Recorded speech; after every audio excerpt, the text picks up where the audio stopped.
It was an ordinary Tuesday when the letter arrived on Michael Jordan's desk. Amid the usual stack of fan mail, business proposals, and charity requests, sat a simple white envelope with a return address that made the basketball legend's heart skip a beat. Clifton Pop Herring, Laney High School, Wilmington, North Carolina. For decades, Jordan had credited being cut from his high school varsity team as the spark that ignited his legendary competitive fire. It became the foundation of his unparalleled drive, the slight that helped create the greatest basketball player who ever lived. Now, after all these years, the coach who made that fateful decision had reached out. What could he possibly have to say? And how would Jordan respond to the man whose rejection had shaped his entire career? The truth, it turns out, was more complicated than the simple story Jordan had told himself and the world for over 40 years. Michael Jordan leaned back in his leather chair, gazing at the Chicago skyline through the floor-to-ceiling windows of his office. At 58, he still carried himself with the same confidence that had made him a legend on the basketball court. The wall behind his mahogany desk showcased 6 gleaming NBA championship trophies, a testament to his unparalleled legacy. "Mr. Jordan?" His assistant, Teresa, knocked softly on the doorframe. "Your afternoon meeting with the Hornets general manager has been pushed back an hour, and this came for you in today's mail." She placed a simple white envelope on his desk. "Thanks, Teresa," he replied, barely glancing at the envelope as he scrolled through emails on his phone. After she left, Michael set his phone down and picked up the envelope, expecting another fan request or business proposal. The return address made him freeze. Clifton Herring Laney High School, Wilmington, North Carolina. 28-4-3. Michael's heart skipped a beat. Pop Herring. The name transported him back 43 years in an instant. The coach who had cut him from the EOK varsity basketball team as a sophomore in 1978. The man whose decision had fueled Michael's legendary drive for decades. He hadn't heard that name in years, not since his controversial Hall of Fame speech in 2009, when he'd publicly referenced being cut, inviting Leroy Smith, the player who'd made varsity instead of him, as his guest. The media had tracked down Herring afterward, finding him struggling with mental illness and living in difficult circumstances in Wilmington. Michael turned the envelope over in his hands, suddenly unsure if he wanted to open it. That cut had been the foundation of his competitive fire, the slight that drove him to become the greatest basketball player of all time. What could Herring possibly have to say to him now? With slightly trembling fingers, he tore open the envelope and unfolded the letter inside. The handwriting was shaky but legible, written on lined paper that looked torn from a spiral notebook. "Dear Michael, you might be surprised to hear from me after all these years. I'm having one of my good days, and my friend Marcus is helping me write this letter. The doctors say I have my clear moments, and I wanted to use one to reach out to you. I've watched your whole career from that small TV in my room. 6 championships, 5 MVPs, the shot against Utah, the flu game, everything. I tell everyone who visits me that I once coached Michael Jordan, though not many believe me anymore. I'm writing because there's something I need to say to you before my mind slips away again. It's about that year at Laney, 1978. I've heard you mention being cut many times over the years. I saw what you said at your Hall of Fame speech. Michael, I never cut you because you weren't good enough." Michael paused, his brow furrowing as he continued reading. "We had 15 spots on varsity, and we already had seniors who played your position. You were 5'10" then, skinny as a rail. I put you on JV so you could play every minute of every game, develop your skills, and be the star, instead of sitting on the varsity bench. I saw something special in you, but you needed playing time to grow. I never told you my thinking back then. Maybe I should have. Maybe it would have made a difference. But watching what that decision did for you, how it lit a fire that turned you into the greatest ever, maybe it all worked out exactly as it was supposed to. The truth is, Michael, I've been proud of you every step of the way. When my mind is clear enough to understand, I've cheered for every championship, every award. In my darkest times, thinking about your success has been a bright spot. I don't want anything from you. I'm not asking for money or help. Marcus says I should, given my situation. But that's not why I'm writing. I just wanted you to know the truth while I still can share it. You didn't need to prove anything to me. I already knew what you would become. Sincerely, Coach Clifton, Pop Herring. At the bottom was a postscript in different handwriting. P.S. I'm Marcus Washington, Coach Herring's former student and caretaker. He wanted to write this letter himself during a period of clarity. His schizophrenia has progressed, but he insisted on reaching out to you. If you wish to respond, please use the address above. Thank you for reading his words. Michael set the letter down, his mind racing.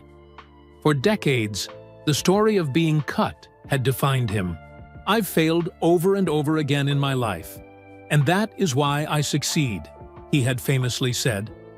The rejection had fueled everything: the pre-dawn workouts, the relentless pursuit of perfection, the merciless competitiveness that made teammates both fear and revere him. What if that narrative, the one that drove him to greatness, had been built on a misunderstanding? He stood up and walked to the window, staring out at the city where he had become a legend. Chicago had embraced him, celebrated him, immortalized him with a bronze statue outside the United Center, showing him soaring through the air.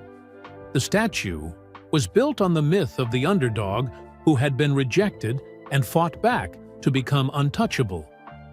Michael thought about Pop Herring, the man he had resented for years before turning that resentment into motivation. He remembered him now, younger, stronger, always with a whistle around his neck, instructing players with firm confidence. Not the struggling man described in news articles after the Hall of Fame speech, battling schizophrenia and living in near poverty. He picked up the framed photo on his desk, his father, James Jordan, standing proudly beside him after his first championship in 1991. "What would you say about this, Dad?" he whispered. His father had always been his biggest supporter, the man who built a basketball court in their backyard, who taught him to turn disadvantages into advantages. James had been gone for 30 years now, murdered in 1993, a loss that had driven Michael from basketball to baseball and back again. Michael returned to his desk and read the letter once more. The words blurred slightly as unexpected emotion welled up in his eyes. For a man who had turned every slight, real or perceived, into motivation, this revelation was disorienting. He pressed the intercom button. "Teresa, cancel my meetings for the rest of the day." "All of them? Even the call with Nike about the new Air Jordan release?" "All of them," he confirmed. "And find me the contact information for the Michael Jordan Foundation. I need to make some arrangements." Michael sat, back in his chair, the letter still in his hand. The competitive fire that had defined his life had been built on a story he had told himself for decades: that he wasn't good enough, that he had been rejected, that he needed to prove everyone wrong. Now, a frail man with a failing mind had reached across the years to tell him a different truth. Not that he wasn't good enough, but that a coach had made a development decision for a promising but raw sophomore who needed playing time to grow. The question that now burned in Michael's mind wasn't about the past, but about the future. How would he respond to Pop Herring's letter?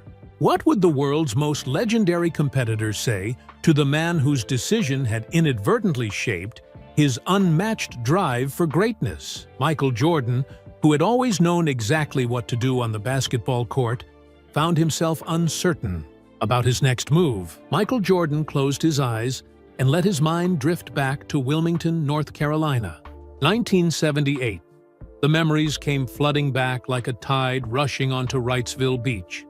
Their modest house on Gordon Road stood out in his memory, white siding, small front yard, and the driveway where his father James had installed the basketball hoop that would change everything. It wasn't fancy, just a backboard bolted to a pole with a rim that sometimes tilted after hard dunks, but it was where Michael's dream began. Michael Jeffrey Jordan, his mother Dolores's voice echoed from the past. Have you finished your homework before going outside? At 15, Michael stood just 5'10", with a skinny frame that gave no hint of the physical specimen he would become. His mother, a bank teller who valued education above all else, made sure her children understood that schoolwork came before sports. Yes, Mama, young Michael would reply, sometimes truthfully, sometimes not. The pull of the basketball was often stronger than the pull of algebra. Once outside, he'd find his older brother Larry already shooting hoops. At 5'7", Larry was shorter than Michael, but stronger and more skilled, at least back then. Their one-on-one games were legendary in the neighborhood, fierce battles that sometimes ended in bloody noses or scraped knees. "You think you're getting that shot over me?" Larry would taunt, blocking yet another of Michael's attempts. "You're too weak, baby brother." Those words stung, but they also fueled something inside Michael. Each time Larry beat him, Michael would stay outside long after his brother had gone in for dinner, shooting jumpers in the fading light until their father called him inside. James Jordan was a maintenance worker at General Electric, a man who believed in hard work and discipline. He'd come home from long shifts and still find time to teach his sons about basketball and life. "It's not your size that matters," James would tell him, adjusting Michael's elbow position as he shot. "It's your heart. You keep working when everyone else quits." On weekends, James would drive Michael to Empey Park, where the best players in Wilmington gathered. At first, the older boys ignored him or picked him last for teams. Michael would sit on the sidelines, watching their moves, studying how they created space for shots, how they used their bodies to shield defenders. "You just gonna watch, skinny boy?" one player called out. "I'm learning," Michael replied quietly, not yet confident enough to show his famous competitive side. By the summer before his sophomore year at Laney High School, Michael had developed a routine. He woke at 6 a.m. to run 2 miles before school. After classes, he'd practice at Laney's gym until Coach Herring kicked everyone out. Then he'd ride his bike to the YMCA on Market Street to play pickup games until closing time at 9 p.m. His friend, Fred Lynch, often joined him, the two teenagers dreaming about making the varsity team. "We're gonna start next year," Fred said, as they shot baskets one humid evening. "Coach Herring's gonna have to play us." "I don't know," Michael replied. "Leroy Smith is 6'7" already. Coach loves tall players. Leroy Smith was their classmate, a gentle giant who had shot up over the summer. Basketball came easily to him because of his height advantage, while Michael had to fight for every basket. At home, the Jordan dinner table was a place of laughter, competition, and dreams. James and Dolores had 5 children. Michael's older brothers, James Jr. and Larry, older sister Dolores, and younger sister Roslyn. Each meal became another arena for competition. "Pass the potatoes before Michael takes them all," Larry would joke. He thinks he's getting taller, but he's just getting wider." The family laughed, but Michael's determination never wavered. "You watch," he'd say. "I'm gonna grow, and then nobody's gonna stop me." When tryouts for the Laney High varsity team approached in fall 1978, Michael could barely sleep. He'd spent all summer preparing, playing against older boys at the park, working on his jump shot, developing the quickness that would later become his trademark. The Laney High gym smelled of floor polish and sweat as the boys gathered for tryouts. Coach Clifton "Pop" Herring, a respected figure in Wilmington basketball, watched silently as they ran drills. His assistant coaches made notes on clipboards as the boys competed for the limited roster spots. "Jordan, you're quick," Coach Herring said after Michael slipped past a defender for a layup. "But can you do that against someone bigger?"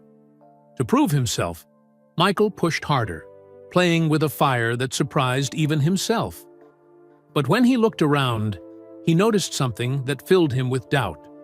Most of the juniors and seniors stood several inches taller. Leroy Smith towered over everyone at 6'7", grabbing rebounds with ease while Michael had to fight and jump for every ball. After 3 days of tryouts, the moment of truth arrived. Coach Herring posted the varsity roster on the gym bulletin board, and students crowded around to see who made the cut. Michael pushed through the crowd, his heart pounding as he scanned the list. "Wilson, Thomas Smith, Leroy Johnson, Marcus," he read. Through the names twice, then 3 times. His name wasn't there. The world seemed to go silent around him. Someone clapped him on the shoulder, maybe in sympathy, maybe in congratulation for making the junior varsity team instead. But Michael barely felt it. He walked home alone that day, taking the long route through Pine Valley, letting tears fall where no one could see them. By the time he reached his house on Gordon Road, he had wiped away any evidence of crying. "How'd it go?" his mother asked when he came through the door. "I didn't make varsity," Michael said, his voice steady even as something burned inside him. "They picked Leroy instead." Dolores hugged her son. "There will be other chances, Michael. You're only a sophomore." That night, in the privacy of his bedroom with basketball posters lining the walls, Michael took out a piece of paper and wrote, "Goals. 1. Make varsity next year. 2. Get a college scholarship. 3. Be the best player in the NBA." He taped it to the wall, where he would see it every morning and every night. That weekend, his father found him shooting baskets at 11 p.m. The thump of the ball against the backboard echoing through the quiet neighborhood. "Son, it's late," James said. "I've got to get better," Michael replied, not stopping his shooting rhythm. "I've got to show them they were wrong." James watched his son for a moment, then nodded. "All right then. But don't wake your mother." Instead of going back inside, he rebounded from Michael until well past midnight. What neither of them knew that night was that the disappointment burning in Michael's chest would fuel the greatest basketball career the world had ever seen. The skinny sophomore from Wilmington who couldn't make varsity would become Air Jordan, the man who would soar higher than anyone thought possible. But on that night in 1978, he was just a disappointed boy with a basketball and a dream that refused to die. The morning of the Laney High School basketball tryouts had dawned bright and clear. A perfect October day in Wilmington. Students bustled through the hallways, but Michael Jordan moved with singular purpose toward the gymnasium. The wooden double doors of the Laney High gym swung open to reveal a polished hardwood floor, gleaming under fluorescent lights. The smell of floor wax mixed with sweat from earlier gym classes filled the air. Sneakers squeaked against the shiny surface as boys warmed up, dribbling basketballs that echoed throughout the cavernous space. Coach Clifton "Pop" Herring stood at center court, clipboard in hand, whistle dangling from his neck. At 32, Herring was already a respected figure in Wilmington basketball circles. Tall and lean with observant eyes that didn't miss much, he had played college ball at Wilmington College before returning to coach at Laney. "Gather round, gentlemen," Herring called, his voice bouncing off the gym walls. 30 hopeful boys formed a semicircle around him, all with the same dream: to wear the Laney Buccaneers varsity uniform. Michael, one of the youngest at 15, found himself standing next to his friend Leroy Smith, whose 6'7" frame towered over Michael's 5'10" body. "We've got 45 minutes today," Coach Herring explained. "We'll run drills first, then scrimmage. Assistant coaches will be taking notes. Remember, we only have 15 varsity spots, and some of those are already locked up by returning players." Michael glanced around, noting the juniors and seniors who had filled out over the summer, their stronger builds making his skinny arms seem even more spindly by comparison. But what he lacked in size, he made up for in quickness and determination. "Layup. Lines!" Herring barked. "Let's go!" The boys split into 2 lines at opposite ends of the court. When Michael's turn came, he drove hard to the basket, his feet barely seeming to touch the ground. He finished with a smooth layup that drew a nod from one of the assistant coaches. Next came shooting drills. Michael's jump shot was still developing, a bit flat in its trajectory, but he made most of his attempts from mid-range. His form wasn't perfect, but there was a natural fluidity to his movement that caught Coach Herring's eye. Jordan, Herring called, "Try using more wrist snap on your release." Michael nodded, adjusted, and his next shot swished through the net. The defensive drills revealed both Michael's strengths and weaknesses.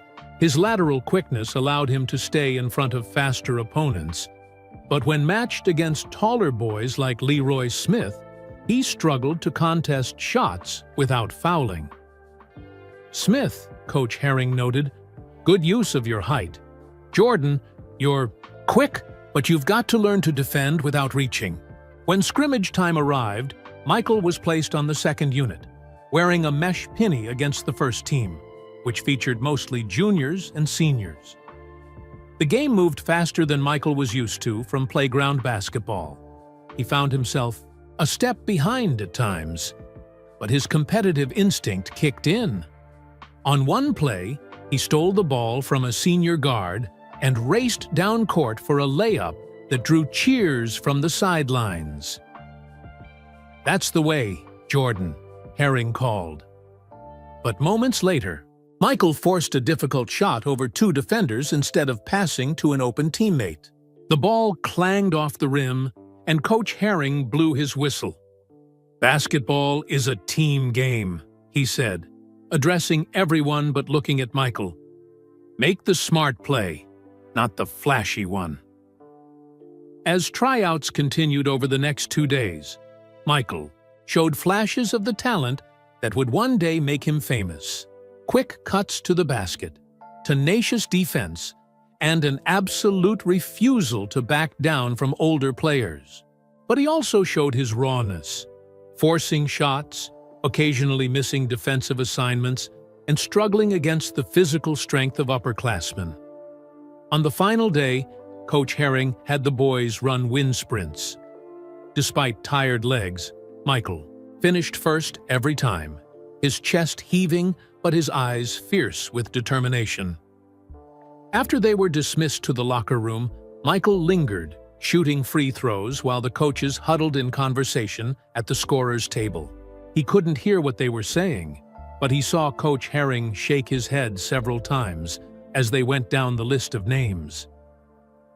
The next morning, Michael arrived at school early, his stomach tight with anticipation.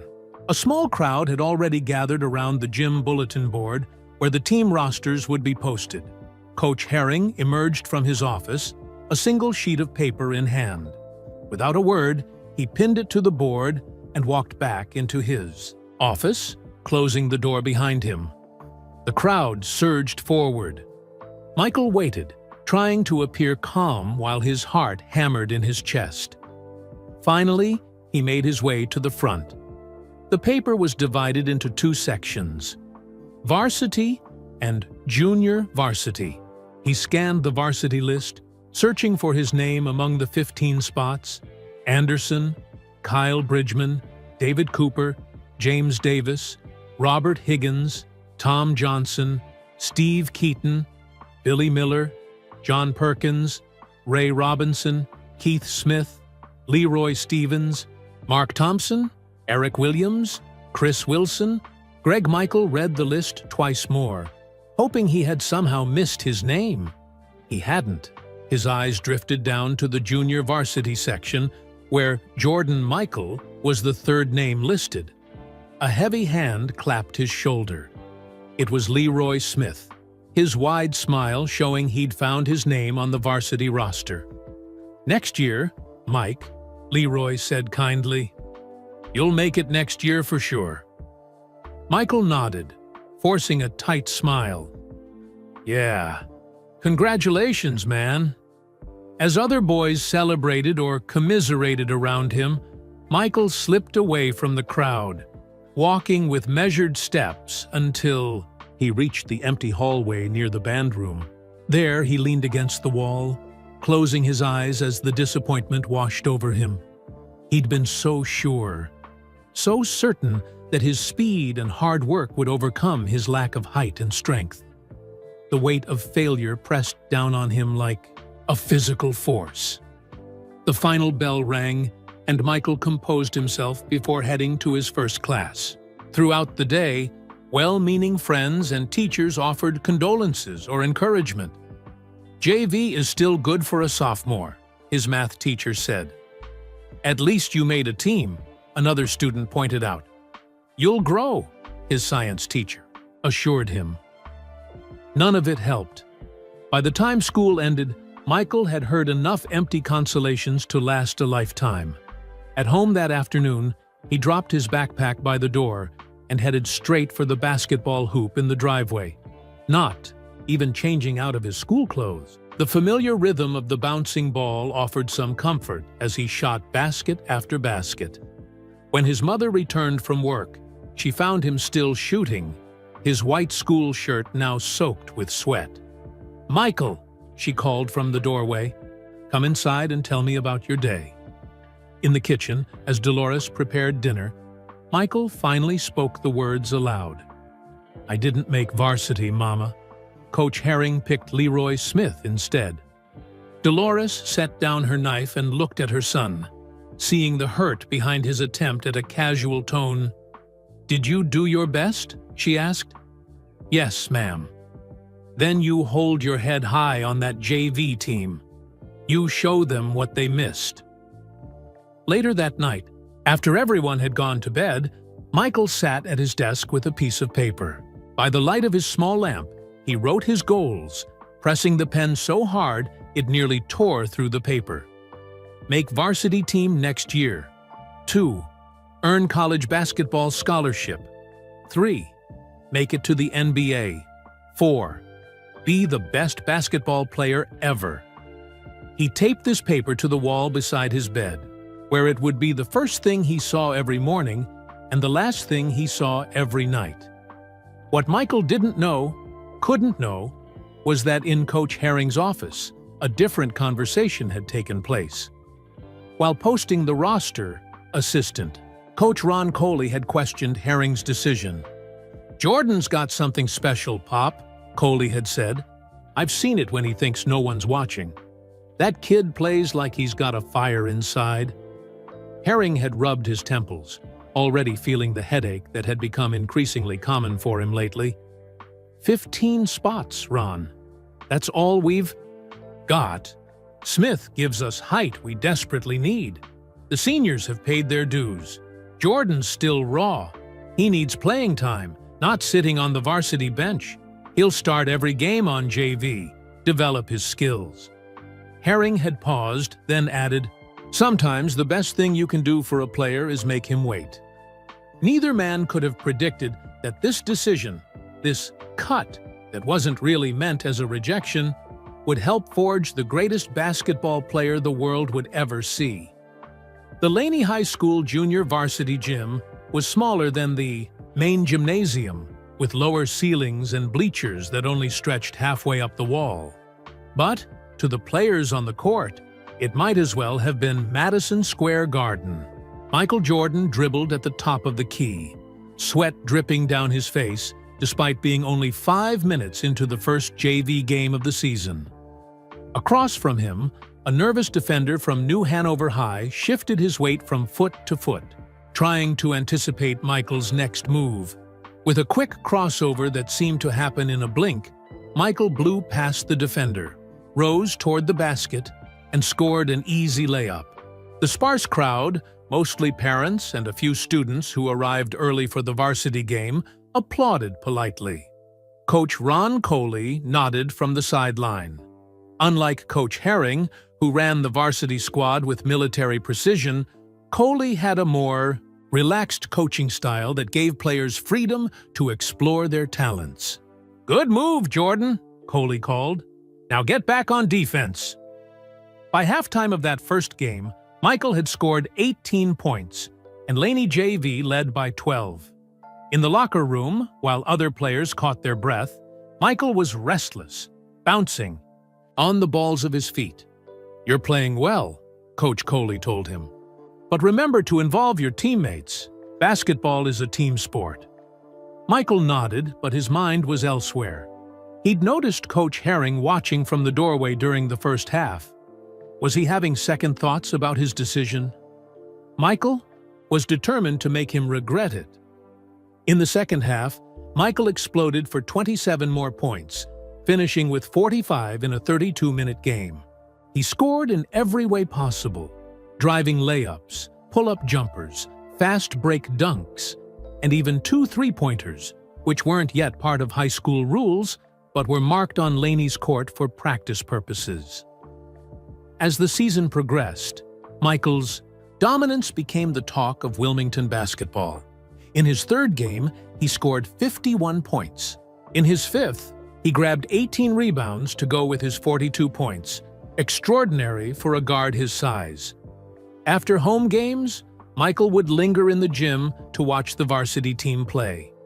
He studied their movements, particularly noting how the seniors executed Coach Herring's plays. Occasionally, he'd make eye contact with Herring, who would give him a small nod of acknowledgement. The JV team went undefeated through their first 10 games, with Michael averaging over 40 points per contest. Coach Coley, recognizing the unique talent he was coaching, gave Michael more freedom than the other players. "I've never seen anything like it," Coley told his wife after a particularly impressive game. "The kid plays like he's possessed." The midpoint of the season, rumors began circulating that Michael might be moved up to varsity. In the school cafeteria, varsity players discussed the possibility. "We could use his scoring," one senior admitted. "He's still too small to play against bigger schools," another argued. Michael heard these discussions but never participated in them. He channeled everything into his game. During Christmas break, when most students were enjoying time off, Michael convinced the janitor, Mr. Jenkins, to unlock the gym every morning at 6 a.m. For 3 hours each day, he worked on his weaknesses: his left-handed dribble, his defensive footwork, and especially his jump shot. When school resumed in January, Michael had grown almost an inch and added noticeable muscle to his frame. His game had evolved too. He no longer relied solely on his speed to score, but had developed a reliable jumper from 15 feet. In a late-season game against rival Jacksonville High, Michael put on a show that people in Wilmington would talk about for years. With several college scouts in attendance to watch Jacksonville's senior center, Michael scored 52 points in a game that JV teams usually played in relative obscurity. "Who's the skinny kid?" one scout asked Coach Coley after the game. "That's Michael Jordan, remember the name." The varsity team, meanwhile, was struggling through an inconsistent season. Without enough height or scoring, they hovered around 500, unusual for a Laney team coached by Herring. After a particularly tough varsity loss, Michael approached Coach Herring in the empty gym as he collected equipment. "Coach," Michael said, his voice steady despite his nervousness, "I think I can help the varsity team." Herring looked at the sophomore for a long moment before responding, "You're doing exactly what you need to be doing right now, Jordan." Herring's voice was firm but not unkind. "Trust the process." Those 4 words, "trust the process," stuck with Michael, though not in the way Herring intended. To Michael, it sounded like another adult telling him to wait his turn, to be patient, and patience had never been his strong suit. The JV season ended with a perfect 19-0 record. Michael averaged 42.6 points per game, a Laney JV record that would stand for decades. In the team's final game, Coach Coley designed a play for another player to take the last shot, but Michael called an audible and hit the game winner himself. "That wasn't the play we called," Coley said afterward, trying to sound stern but unable to hide his smile. "I wanted to win," Michael replied simply. As winter turned to spring, Michael grew another inch and devoted himself to weight training. The basketball season was over, but his personal mission was just beginning. At the YMCA on Market Street, he joined adult leagues where he could test himself against stronger, more experienced players. He showed up at the Empey Park courts every evening, challenging the best players in Wilmington. "You think you can guard me?" he'd ask older boys who had once dismissed him. Most couldn't. By summer, word had spread about the Laney High sophomore, who played with unmatched intensity. College coaches making recruiting visits to Wilmington began asking about him. Though still undersized for his position, there was something undeniable about his game. A combination of skill, athleticism, and fierce competitiveness that couldn't be taught. Michael saved his lawn mowing money to attend Coach Herring's basketball camp that summer. Though technically too old for the camp, he volunteered as a counselor so he could participate in the coach's games in the evenings.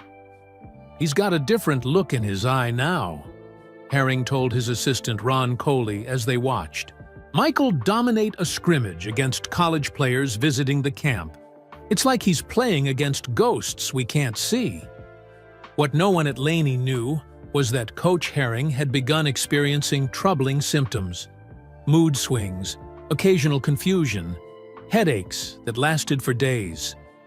He kept these struggles private, focusing on basketball as his constant. When Michael returned to Laney for his junior year, he had grown to 6'1" and added 15 pounds of muscle. His transformation shocked everyone: teachers, classmates, and especially Coach Herring, who had expected improvement, but not this complete metamorphosis. Varsity tryouts that fall weren't really tryouts for Michael, just a formality. The question wasn't whether he would make the team, but how dramatically he would change it. As October 1979 arrived, bringing with it a new basketball season, Michael stood at the threshold of the varsity journey that would eventually lead him beyond North Carolina, beyond the NBA, and into the realm of global icon. But on that brisk autumn day, he was simply a high school junior with something to prove, to his coach, to his school, and most importantly, to himself. The cut that had once brought tears now fueled a fire that would never stop burning. Michael Jordan's varsity debut for the Laney Buccaneers came against New Hanover High in November 1979. The main gymnasium was packed, unusual for an early season game. Word had spread about the junior guard who had torn through JV competition the previous year. Coach Pop Herring paced the sideline, occasionally rubbing his temples to ease the headache that had become his constant companion. He'd designed a conservative game plan that didn't rely too heavily on his newly promoted junior. "Remember," Herring told the team in the locker room, "we play Laney basketball, disciplined, together." Michael nodded along with his teammates, But inside, a different voice was speaking. Show them. Show everyone. When the buzzer sounded and the game began, it took exactly 16 seconds for Michael to make his first varsity basket. A steal and breakaway dunk that brought the crowd to its feet. By halftime, he had 18 points, and Laney led by 12. In the second half, New Hanover adjusted their defense, double-teaming Michael whenever he touched the ball. It didn't matter. He finished with 35 points in his varsity debut, leading Laney to a convincing win. As the season progressed, Michael's reputation grew beyond Wilmington. Opposing coaches developed game plans specifically to contain him. Newspapers began sending reporters to cover Laney games. College scouts appeared with increasing frequency. "He's still raw," one UNC assistant told Coach Herring after watching Michael score 41 points against Jacksonville. But there's something special there. By the end of his junior year, Michael was averaging 25 points per game and had led Laney to the state playoffs. Though they lost in the regional semifinals, it was clear to everyone that something extraordinary was developing in this once skinny guard who had been deemed not good enough for varsity just 1 year earlier. That summer, Michael's transformation continued. He grew another 2 inches, reaching 6'3", and his game evolved accordingly. No longer just a slasher who relied on speed, he developed a deadly mid-range jump shot and improved his ball handling to near-magical levels. An invitation to the prestigious 5-star basketball camp in Pittsburgh came that summer, a camp that featured the best high school players in the country. Michael arrived as a relative unknown from North Carolina. He left as the talk of the camp, having outplayed nationally ranked seniors with his combination of athleticism and newly refined skills. Coach Herring received phone calls from college coaches who had seen Michael at 5-star. Dean Smith from North Carolina, Lefty Driesel from Maryland, Jim Valvano from NC State. Suddenly, the player who couldn't make varsity as a sophomore was one of the most sought-after recruits in the country. "What did you see in him that made you keep him on JV that year?" one college coach asked Herring. Herring, whose health had begun to deteriorate more noticeably, gave a cryptic answer. "Sometimes you have to take a step back to leap forward." Michael's senior season at Laney was the stuff of legend. He averaged 29.2 points per game, led the team to the state semifinals, and was named a McDonald's All-American, one of the 25 best high school players in the nation. After careful consideration, Michael committed to the University of North Carolina under Coach Dean Smith. The decision surprised some who thought he might choose a program where he could be the immediate star.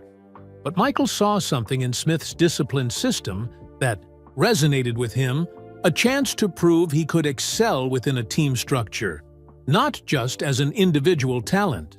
"Coach Smith will make me a complete player," Michael told reporters at his signing ceremony at Laney High. His parents, James and Dolores, beamed with pride beside him. What no one mentioned that day was the conversation Michael had with Coach Herring just before making his decision. "Whatever you decide," Herring had told him, his voice weaker than it had been years before, "remember that basketball is a gift. Don't waste it trying to prove people wrong. Use it to show what's right." Michael nodded respectfully, but in his mind, proving people wrong and showing what was right had become the same thing. At Chapel Hill, Michael joined a Tar Heels team loaded with talent. Coach Smith was known for bringing freshmen along slowly, making them earn their playing time. But Michael's work ethic and natural ability forced Smith to adjust his usual approach. "Jordan plays like a senior," Smith told his assistants after one practice. "He's the best defensive player I've ever coached." The defining moment of Michael's freshman year came in the 1982 NCAA championship game against Georgetown. With 17 seconds left and the Tar Heels trailing by 1 point, Smith called a timeout. "The play is for James," Smith told the team, referring to star forward James Worthy. But as the players took the court, teammate Jimmy Black looked at Michael and said, "Be ready." When Georgetown's defense collapsed on Worthy, the ball found its way to Michael on the left wing. With 15 seconds on the clock, the freshman who wasn't supposed to be good enough for varsity basketball just 3 years earlier rose and released a perfect jump shot from 16 feet away. The ball swished through the net. North Carolina 63, Georgetown Satters 62.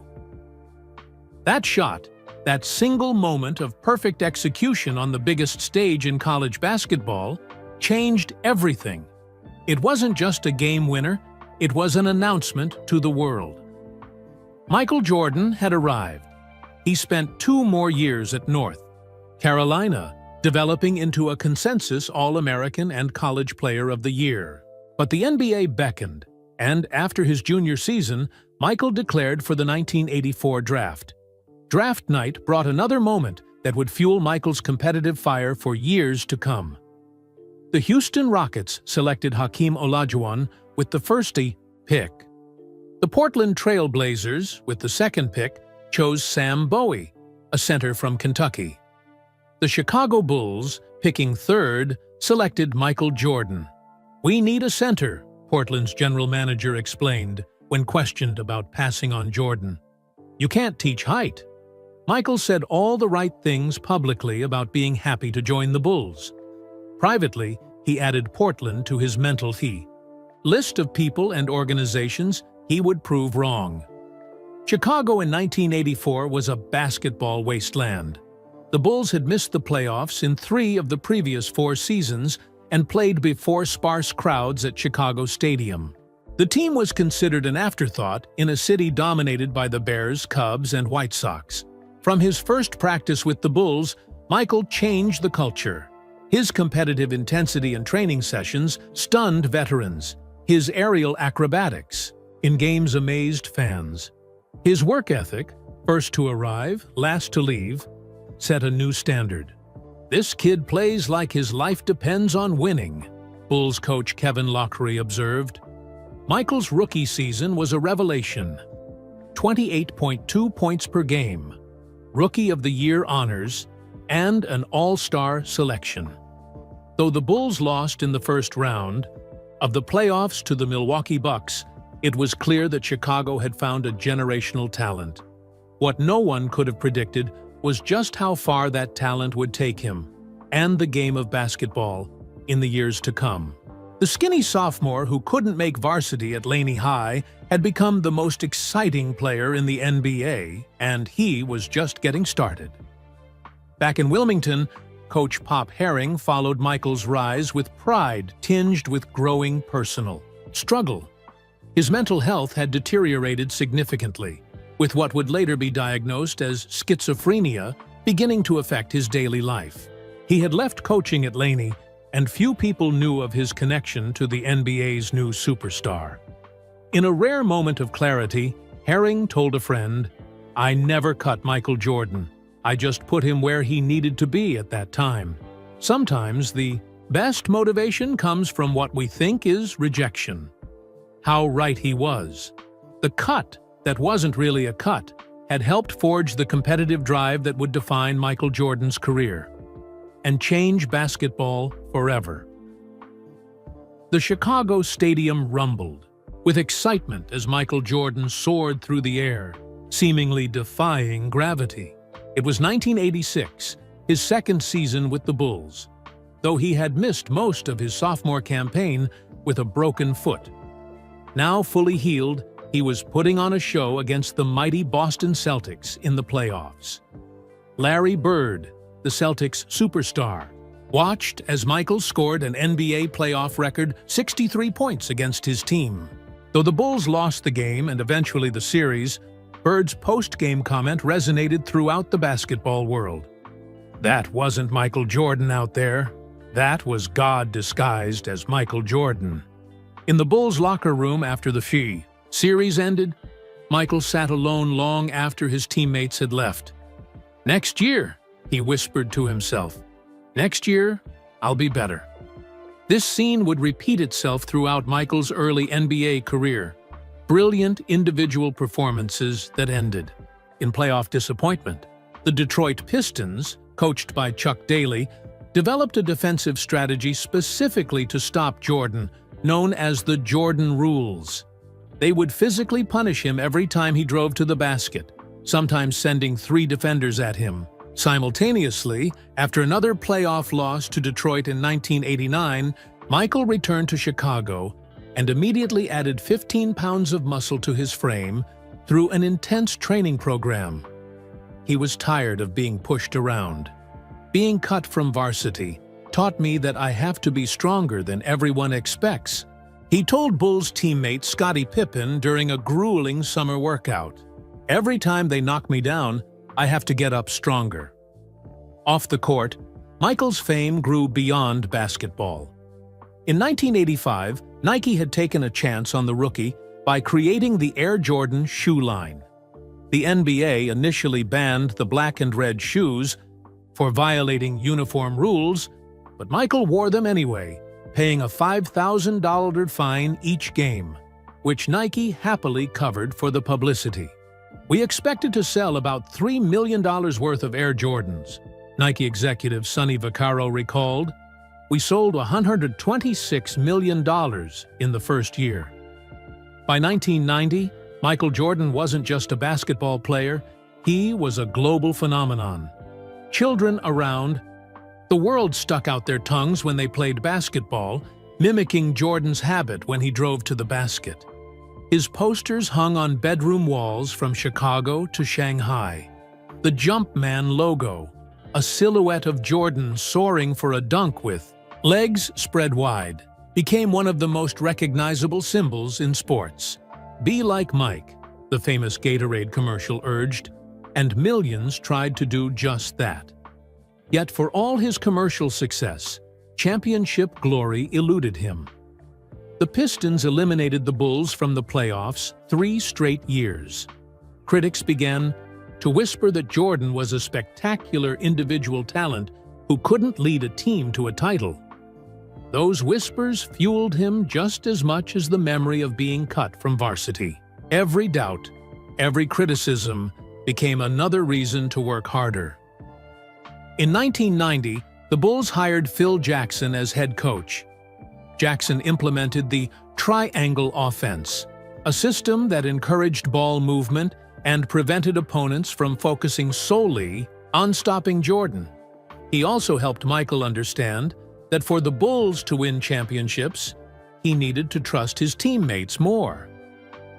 "Your biggest challenge isn't the Pistons," Jackson told Michael during a private meeting. "It's finding the balance between your incredible individual talent and the needs of the team." The 1990-91 season marked the turning point. Michael averaged 31.5 points per game while improving his efficiency, shooting a career-best 53.9% from the field. More importantly, he involved his teammates more than ever before. The result was magical. The Bulls won 61 games in the regular season, then stormed through the playoffs, finally conquering their nemesis Pistons before defeating Magic Johnson and the Los Angeles Lakers in the NBA Finals. As Michael held his first championship trophy, tears streamed down his face. NBC cameras captured the emotional moment as he clutched the trophy, his father James by his side. "This is for everyone who ever doubted me," he said later in the locker room celebration. "Everyone who said I wouldn't make it." In Wilmington, former teammates and coaches watched with pride. Ron Coley, his JV coach, smiled knowing he had played a small role in the journey. But Pop Herring, whose mental health had continued to deteriorate, was largely unaware of the success of his former player. Schizophrenia had taken him away from basketball and into a world of confusion and struggle. Michael's Bulls went on to win 2 more championships in 1992 and 1993, establishing a dynasty. His fame grew to unprecedented levels as part of the 1992 Olympic Dream Team, which showcased American basketball talent to the world. Then tragedy struck. In July 1993, James Jordan, Michael's father and closest confidant, was murdered while napping in his car at a North Carolina rest stop. The senseless crime devastated Michael, who had always been exceptionally close to his father. 3 months later, Michael shocked the world by announcing his retirement from basketball at age 30. "My father always saw me play baseball when I was younger," Michael explained at a packed press conference. "Maybe it's time to try something he always wanted me to do." He signed a minor league contract with the Chicago White Sox organization, also owned by Bulls owner Jerry Reinsdorf, and spent the 1994 season riding buses to small towns, batting .202 for the Birmingham Barons Double-A team. Critics mocked the attempt, calling it a vanity project. But those closest to Michael understood he was processing his grief in the only way he knew how, through competition, while honoring his father's memory. In March 1995, with the Bulls struggling without him and baseball on strike, Michael returned to basketball with a simple press release. "I'm back." His first games showed rust, but by the 1995-96 season, Michael had returned to dominance with a vengeance. The Bulls won an NBA record 72 games that season, and Michael secured his 4th championship, falling to his knees in tears after winning the title on Father's Day. "This was for Dad," he said simply. 2 more championships followed in 1997 and 1998, completing Michael's second three-peat. His final shot as a Bull was a 20-foot jumper, with 5.2 seconds remaining in Game 6 of the 1998 Finals against Utah, giving Chicago its 6th championship in 8 years. Michael retired again in 1999, though he would return for 2 final seasons with the Washington Wizards from 2001-2003. By then, his legacy was secure. 6 championships, 5 Most Valuable Player awards, 10 scoring titles, 2 Olympic gold medals. The skinny sophomore who couldn't make varsity had become the greatest basketball player of all time. Throughout his career, Michael referenced being cut from his high school team as motivation. In commercials, interviews, and speeches, he pointed to that moment as the spark that ignited his competitive fire. The story became part of his mythology, the rejection that created a champion. Few knew the full story of Coach Herring's decision, or how the coach's life had unfolded in the years since. Even fewer understood that the cut that helped create Michael Jordan's legendary drive wasn't really a cut at all, but a development decision made with the best intentions by a coach, who saw potential that needed time and space to grow. But the narrative of rejection and redemption was too powerful to abandon. It had carried Michael through too many challenges, inspired too many comebacks. The story of being cut had become as much a part of Michael Jordan as his fadeaway jumper or tongue-wagging dunks, and perhaps that was as it should be. After all, in sports, as in life, sometimes the stories we tell ourselves matter more than what actually happened. The fire that drove Michael Jordan changed basketball forever, inspired millions worldwide, and created a legacy that transcended sports. All because a sophomore who dreamed of varsity couldn't find his name on a list one October morning in Wilmington. While Michael Jordan soared to unprecedented heights of fame and fortune, Clifton "Pop" Herring's life followed a dramatically different trajectory. In the early 1980s, as Michael dominated college basketball at North Carolina, Herring continued coaching at Laney High School. He remained a respected figure in Wilmington basketball, known for his disciplined approach and ability to develop young talent. Few people noticed the occasional mood swings or moments of confusion that began to appear. Pop was always intense, During games, recalled David Bridgman, who played for Herring after Jordan graduated. But sometimes he'd stare off into space during practice, like he was hearing something none of us could hear. By 1985, as Jordan completed his rookie NBA season, the changes in Herring became impossible to ignore. He would sometimes forget plays he had taught for years. During one game, he called a timeout and couldn't remember his team's names. Assistant coaches covered for him, attributing these lapses to stress or fatigue. Ruby Herring, Pop's wife of 12 years, noticed more troubling signs at home. He spoke of hearing voices. He became paranoid about neighbors watching the house. Sometimes he would stay up all night, pacing and muttering to himself. It was like watching the man I loved disappear bit by bit, Ruby would later tell a local newspaper. The hardest part was that he knew something was wrong. He just couldn't stop it. In 1986, after a concerning incident where he forgot which team he was coaching during a playoff game, Laney High School administrators reluctantly asked Herring to take a leave of absence. Medical evaluations led to a diagnosis that explained the progressive changes in his behavior: schizophrenia, a serious mental illness characterized by distortions in thinking, perception, emotions, and behavior. Coach Herring has given so much to this school and these students, Principal William McGowan told staff.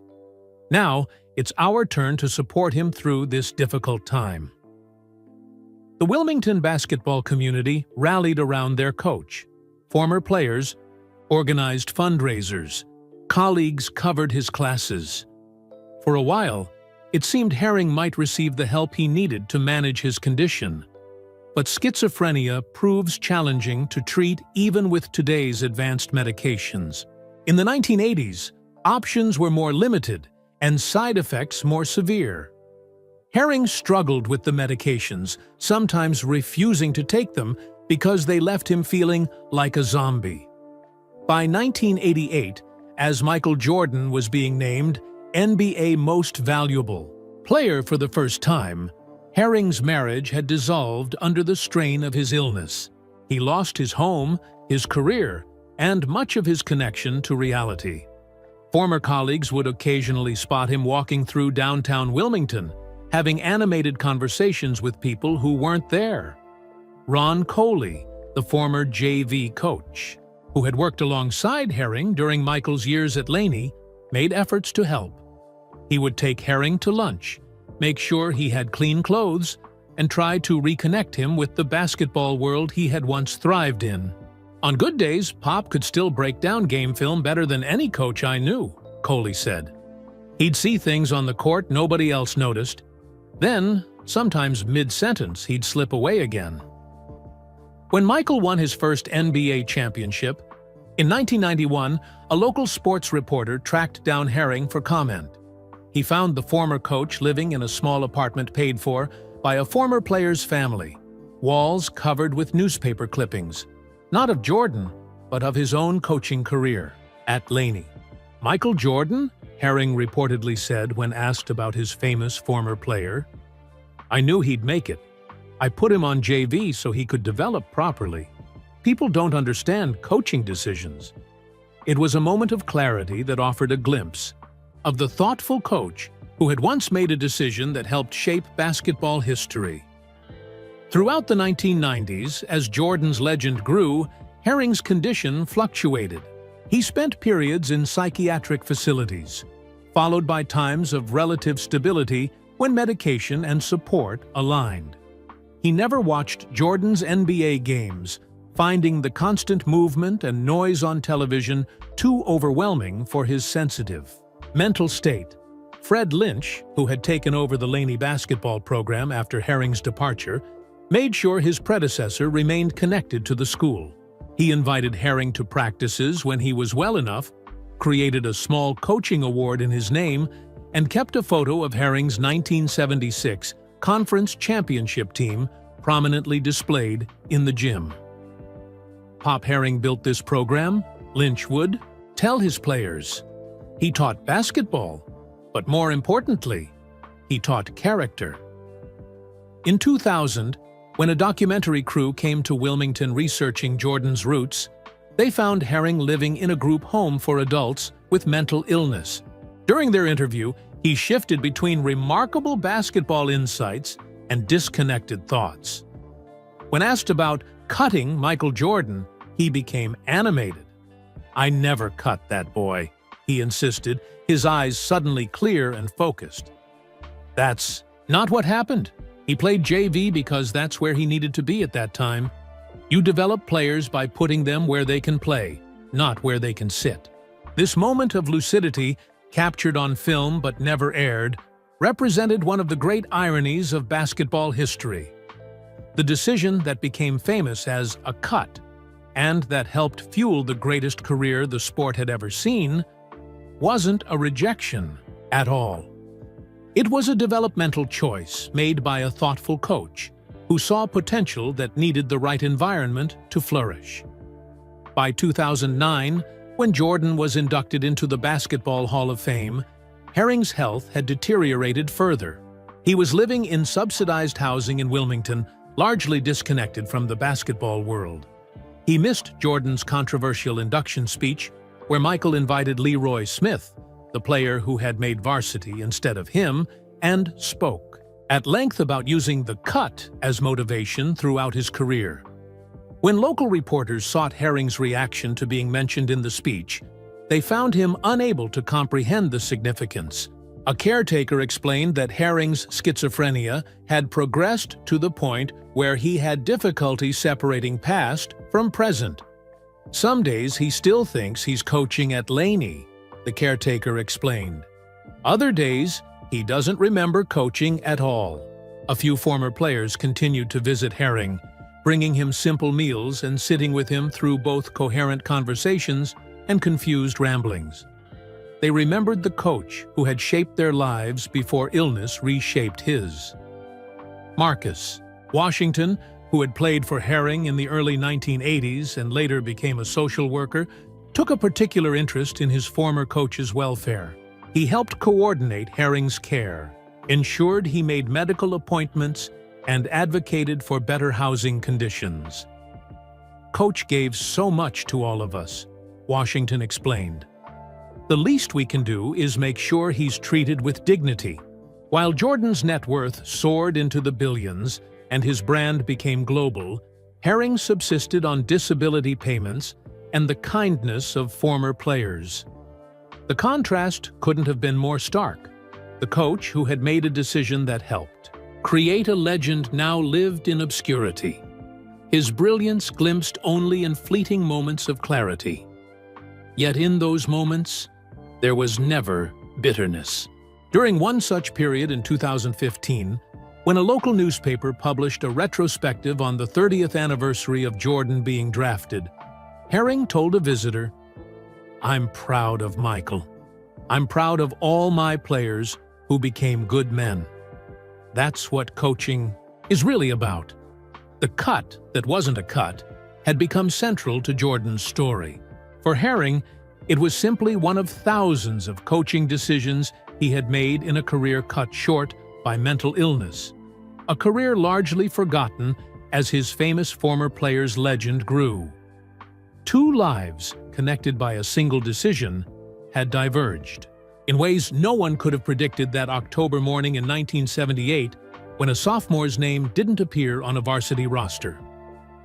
On September 11, 2009, Springfield, Massachusetts, buzzed with excitement as basketball royalty gathered for the induction of Michael Jordan into the Naismith Memorial Basketball Hall of Fame. The Symphony Hall was packed with NBA legends, current stars, and fans lucky enough to secure tickets to this historic event. At 46, Michael Jordan looked every bit the successful businessman he had become. Tan and fit in a perfectly tailored brown suit, he sat on stage alongside fellow inductees John Stockton, David Robinson, Jerry Sloan, and C. Vivian Stringer. His mother Dolores, elegant in a cream-colored outfit, sat in the front row, beaming with pride. Next to her was a tall, middle-aged man most people didn't recognize. Leroy Smith. When the time came for Michael's speech, he approached the podium to thunderous applause. For 23 seconds, matching his famous jersey number, he stood silently as the ovation continued. Tears glistened in his eyes, but he quickly composed himself. "Thank you," Michael began. "I told all my friends I was going to come up here and be gracious, be nice, and say thank you. I'm going to try, but I guarantee it's not going to be a walk in the park for me." What followed was not the typical humble acceptance speech expected at such ceremonies. Instead, for nearly 23 minutes, Michael delivered what many would later describe as a settling of scores, a chance to address everyone who had ever doubted, challenged, or competed against him. "The game of basketball has been everything to me," he continued. "My refuge, my place. I've always gone when I needed to find comfort and peace. It's been the site of intense pain and the most intense feelings of joy and satisfaction. It's a relationship that has evolved over time, given me the greatest respect and love for the game." Then his tone shifted. He pointed to former Bulls general, manager Jerry Krause, who had often claimed, "Organizations win championships, not players." "I don't think he'd be standing here without me," Michael said with a smirk. He mentioned his children, saying he wouldn't want to be them because of the pressure of living up to his legacy. He called out his high school teammate who made varsity when he didn't. "Leroy Smith, he's here tonight. He's still the same 6'7" guy he was when we were in high school," Michael said, gesturing to Smith in the audience. "He started the whole process with me, because when he made the team and I didn't, I wanted to prove not just to Leroy Smith, not just to myself, but to the coach that picked Leroy over me. I wanted to make sure you understood. You made a mistake." "Dude!" The audience laughed. But there was an edge to Michael's words. 31 years after not making varsity, the greatest basketball player of all time was still using that moment as fuel. "When he said that, I was shocked," David Bridgman, a former Laney teammate watching the broadcast from Wilmington, later recalled. "We all knew how competitive Mike was, but to still be so bothered by something from high school when you've won everything there is to win? That showed how deep it went for him." As he continued his speech, Michael acknowledged nearly everyone who had ever challenged him, from Isaiah Thomas to Brian Russell, the Utah Jazz player he famously pushed off, before hitting his final championship-winning shot. "I had to play Brian Russell in the finals," he said with a smile. "Who would have thought that guy I played a couple years earlier, that told me, 'Why did you quit? You know I could guard you.' I remembered that. When I went back and faced Utah in '98, I knew it was my last opportunity. When the time came, he was right there. The moment I needed a shot, he was right there. If I could start my career all over again, I would still end up right where I am today." The pattern became clear. Michael had stored away every slight, every challenge, every doubt, and transformed them into motivation. The varsity cut was just the first entry in a mental ledger he had kept throughout his career. Sports columnists around the country wrote scathing reviews of the speech. Petty, ungracious, and bitter were common descriptions. Others defended Jordan, arguing that his unquenchable competitiveness, even at his own Hall of Fame induction, was precisely what made him great. ESPN's Rick Riley wrote, "This wasn't a Hall of Fame speech. This was a roast. This was like watching Ali beat Ernie Terrell for 15 rounds. It was hard to watch." What none of the commentators knew was what was happening in Wilmington, North Carolina, as the speech aired. Pop Herring, the unnamed coach that picked Leroy over me in Jordan's speech, wasn't watching. He couldn't. His schizophrenia had progressed to the point where television overwhelmed his senses. Local reporters, sensing a story, tracked Herring down at a downtown Wilmington park where he often spent his days. When asked about Jordan's comments, Herring seemed confused by the question. Michael Jordan? Oh, he was a good player. Quick feet, Herring said, according to the Wilmington Star News reporter who found him. When pressed about the cut, Herring briefly found clarity. I never cut Michael. That's not what happened. He played JV, which is where he needed to be at that time. Varsity had seniors who had paid their dues. Then, as quickly as the moment of lucidity came, it passed, and Herring began talking about fishing in the Cape Fear River. The reporter, moved by the contrast between Jordan's global fame and wealth and his former coach's struggle with mental illness, wrote a thoughtful piece about Herring's condition. The article caught the attention of several sports networks, which sent crews to Wilmington to learn more about the coach who had cut Michael Jordan. They found a community protective of Herring. Former players, colleagues, and students described a once brilliant coach whose career and life had been derailed by mental illness. They spoke of his positive impact on hundreds of young men before his health declined. Ron Coley, Jordan's JV coach, gave several interviews explaining what really happened in 1978. Pop never cut Michael, Coley insisted.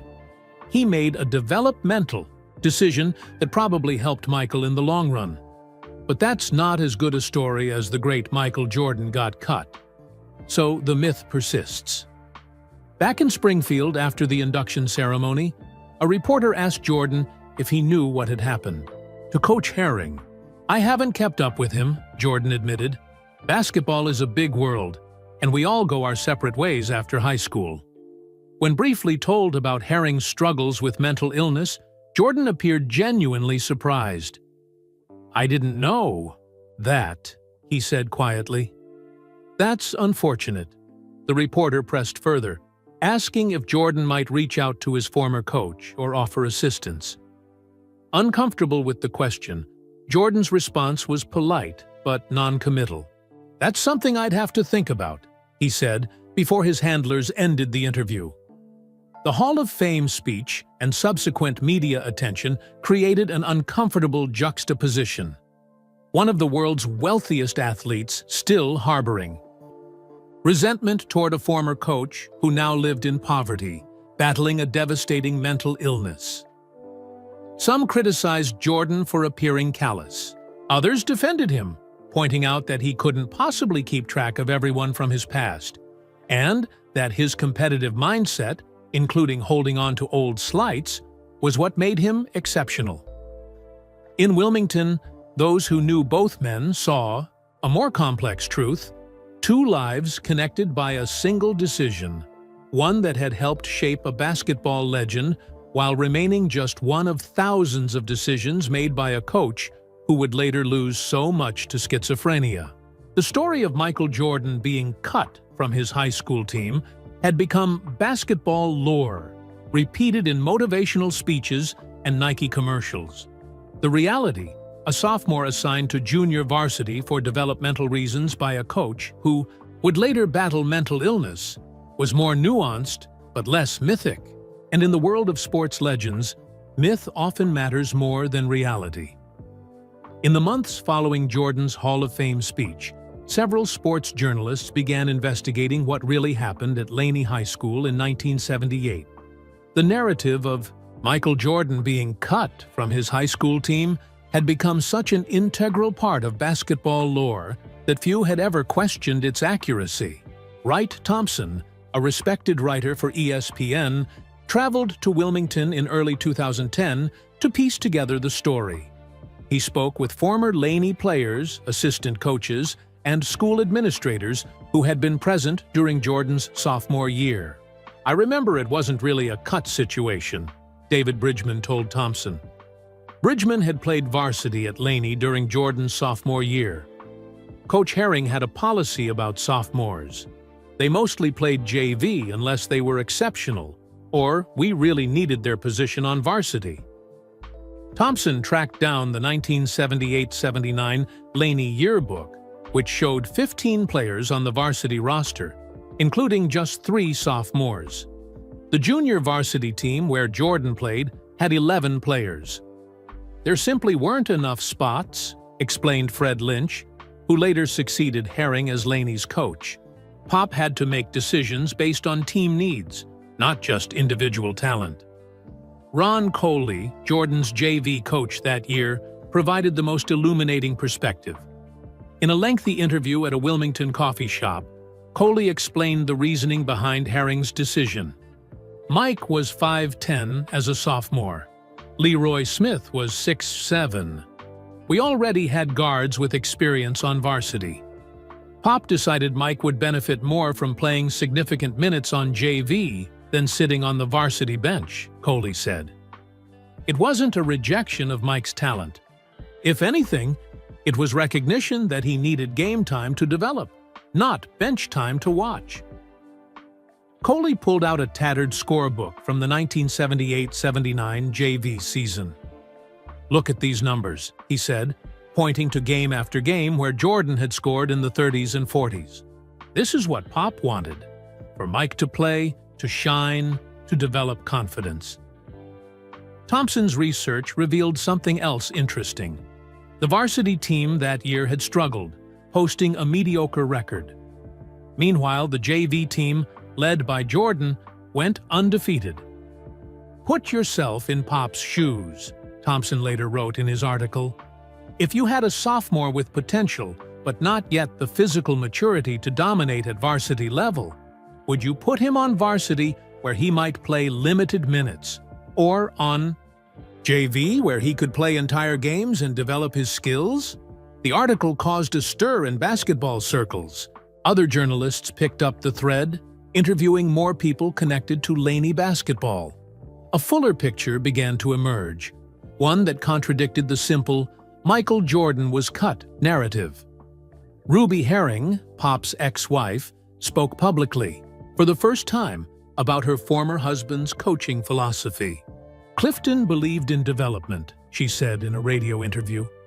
"He thought players needed to earn their spots and develop properly. Michael played every minute on JV, which helped him tremendously. The next year, he was ready for varsity. CBS Sports sent a crew to Wilmington to film a segment at Laney High School.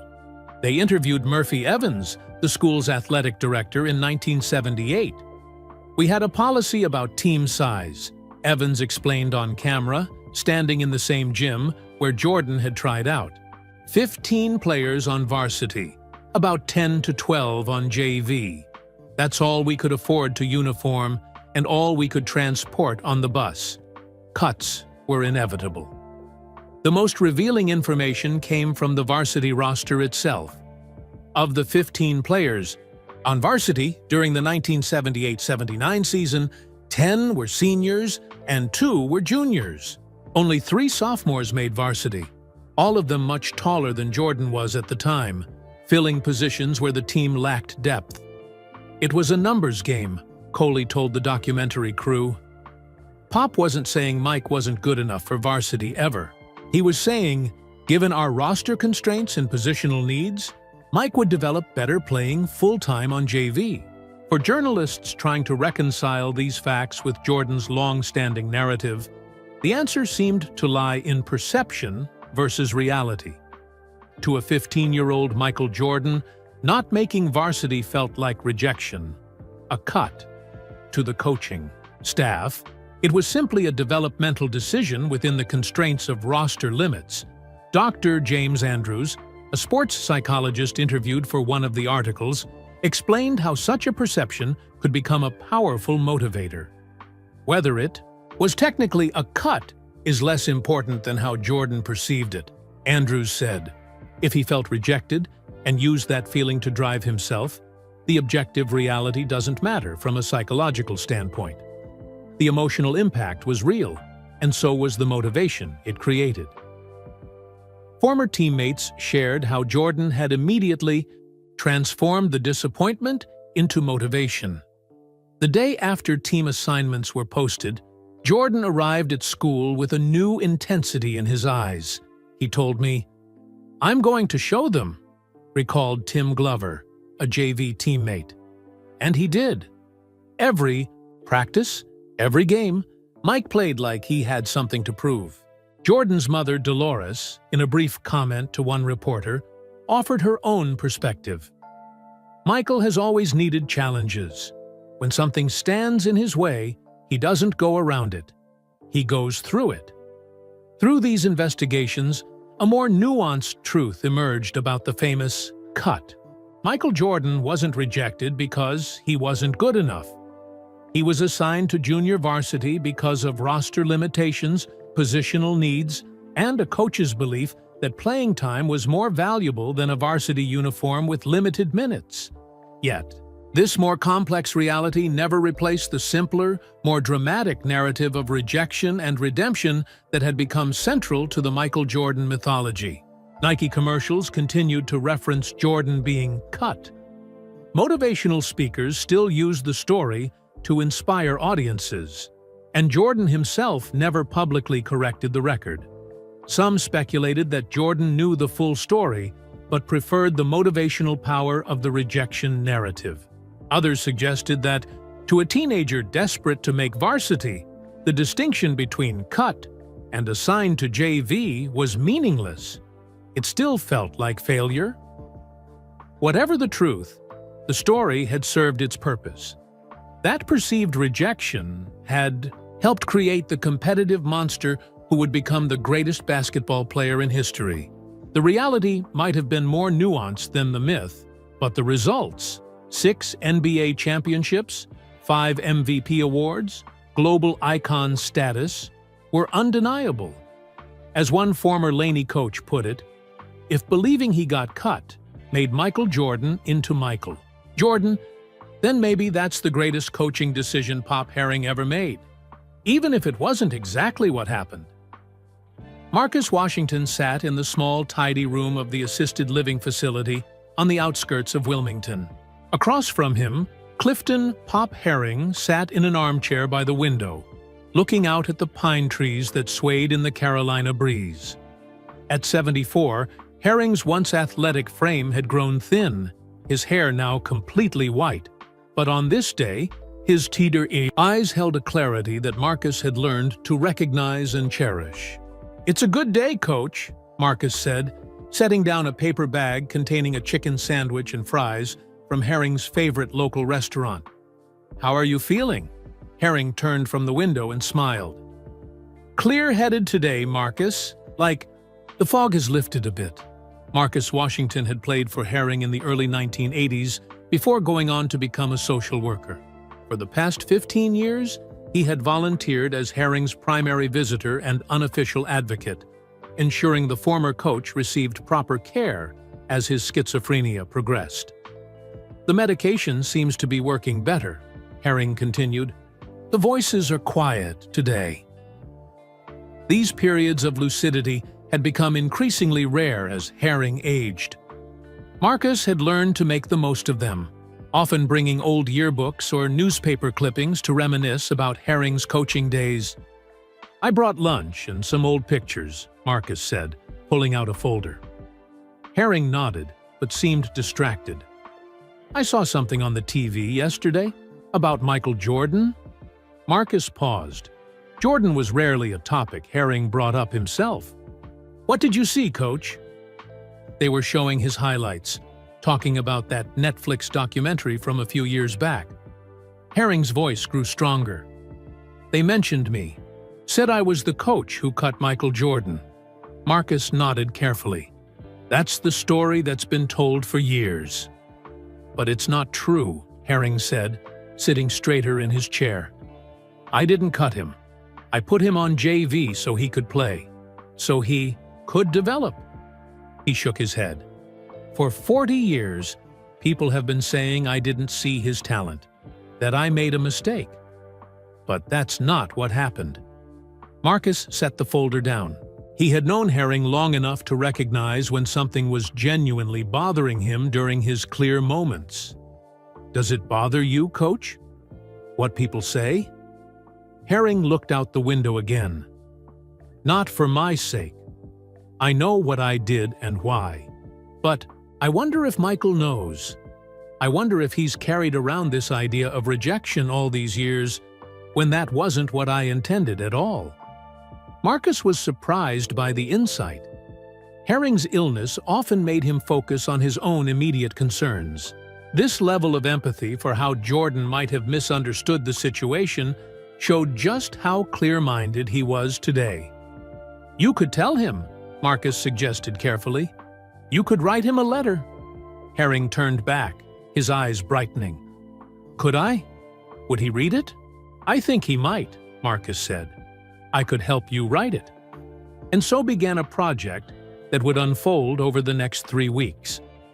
During Herring's clear periods, Marcus would bring a notepad, and together they would work on the letter. Some days, Herring could only manage a paragraph before the fog of schizophrenia would descend again.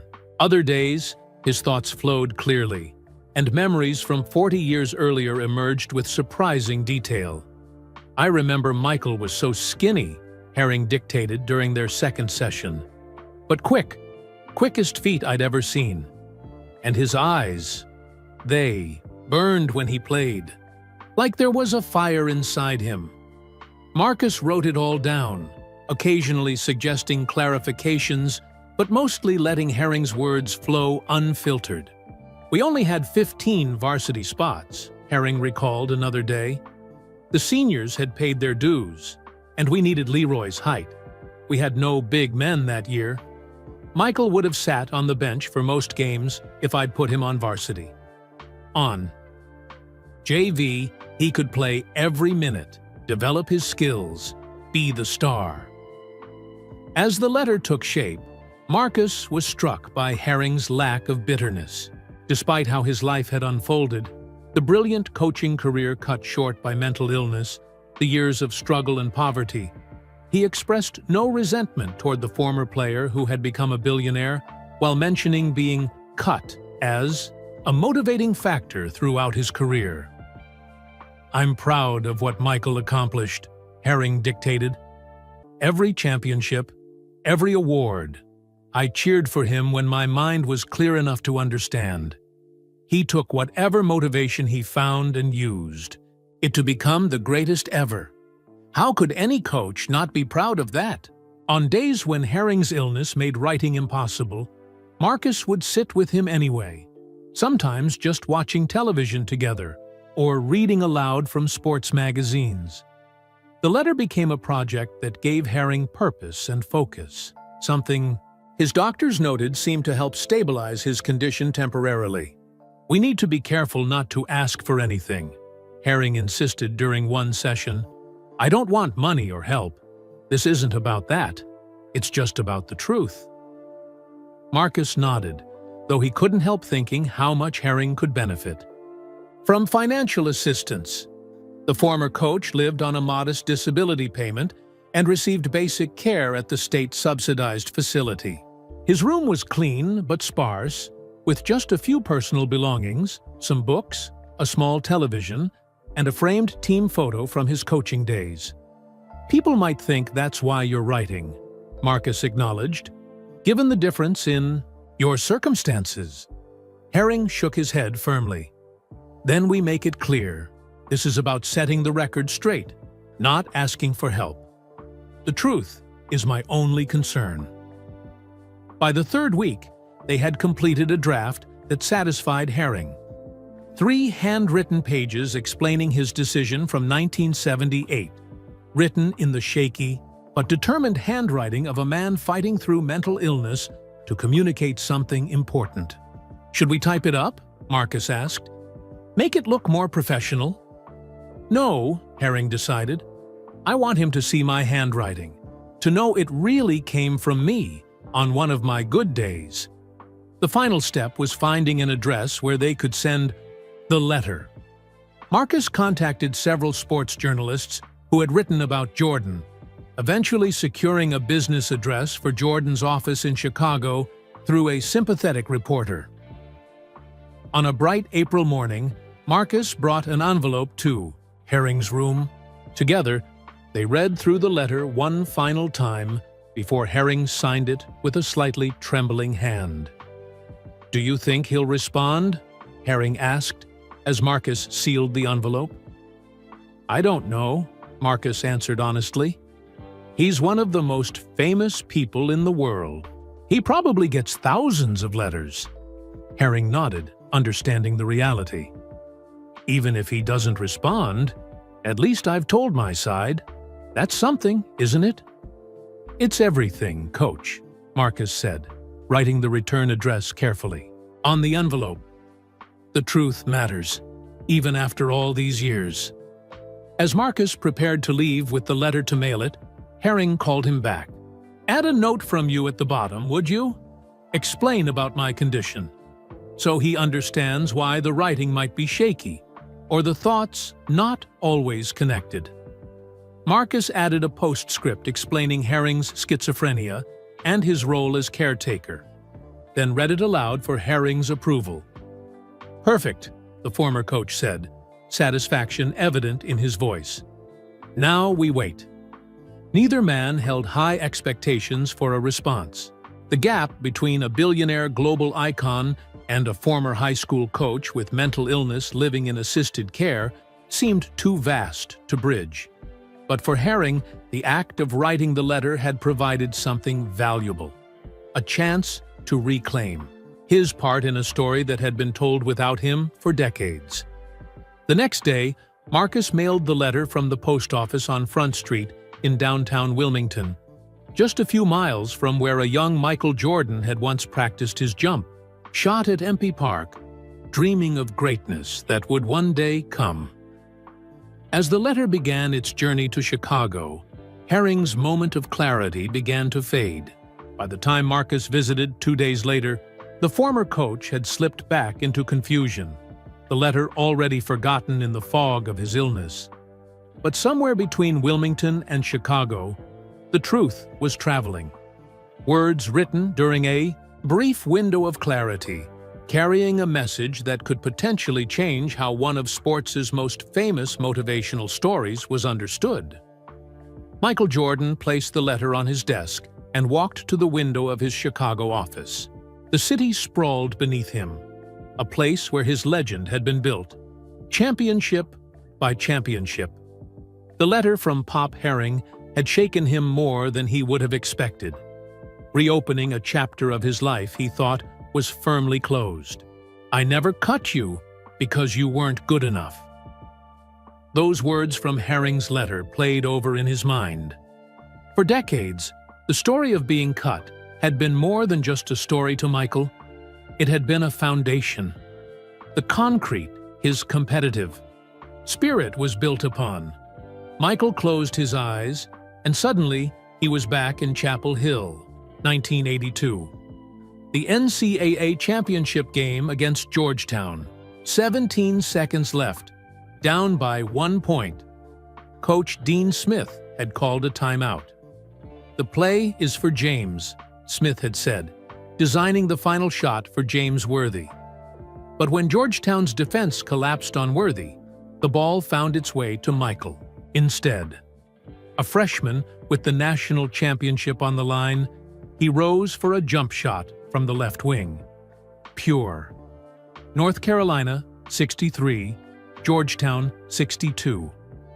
After the game, in the locker room celebration, Michael had found a quiet moment to call his parents. "Did you see it, Dad?" he had asked, voice still vibrating with adrenaline. "I saw it, son," James Jordan had replied. "I'm so proud of you." Then Michael had added something that few people ever heard. "Not bad for a kid who got cut, huh?" His father's response had been measured. "You've proven yourself, Michael. Maybe it's time to let that go." But he never had. The cut had traveled with him through every triumph, every setback. It had been there during the battles with the Detroit Pistons, when their Jordan rules defense had left him bruised and frustrated. It had fueled those pre-dawn workouts when his teammates were still sleeping. It had pushed him to return from a broken foot ahead of schedule against doctor's orders. The cut had been his constant companion, the chip on his shoulder that kept him hungry even after he had more money, more fame, more championships than he could have dreamed of as that skinny sophomore at Laney High. Now, this letter suggested that the narrative he had carried for decades, the one he had shared in commercials, interviews, and his Hall of Fame speech, wasn't accurate. Coach Herring hadn't rejected him. He had made a development decision that, ironically, might have helped create the player Michael would become. Michael returned to his desk and picked up a framed photo of his father. James Jordan had been gone for over 30 years now, murdered in 1993 while napping in his car. Not a day passed that Michael didn't think of him. Wonder what advice he would give. "What would you say about this, Dad?" Michael whispered to the photo. His father had always been his moral compass, the voice of reason and perspective when Michael's competitive fire burned too hot. Would James have encouraged him to respond to Herring? To acknowledge the truth? To offer help to a man struggling with mental illness who had played a role, however complicated, in his development as a player and a person? Michael's phone buzzed with a text from his assistant. Nike wants to confirm the copy for the 40th anniversary Air Jordan campaign. They're still using the cut from his high school team line in the opening. Michael didn't respond immediately. The Nike campaign would reach millions, reinforcing the narrative that had been told for decades. The simple, powerful story of rejection and redemption that had inspired countless young athletes. Would the truth, more nuanced, less dramatic, have the same impact? Could he change the story now, after it had become so central to his brand, his legacy, his own understanding of his journey? He thought about Coach Herring, living in an assisted care facility, battling schizophrenia, a man who, during a rare moment of mental clarity, had reached out across the decades to set the record straight. The contrast between their lives was stark. Michael lived in mansions, owned an NBA team, had a net worth of billions. Herring struggled with basic needs, dependent on the kindness of former players and a mental health system with limited resources. He thought about his own children, now adults themselves. What lesson would his response to this letter teach them? That winning and the stories we tell about winning are all that matter? Or that truth and compassion should factor into the equation as well? Michael's mind drifted to another memory. His first game back in the NBA after his initial retirement. October 1995. He had struggled, showing rust after nearly 2 years away from basketball. In the locker room afterward, a reporter had asked if he regretted returning. "I didn't come back to be mediocre," Michael had snapped, the fire evident in his eyes.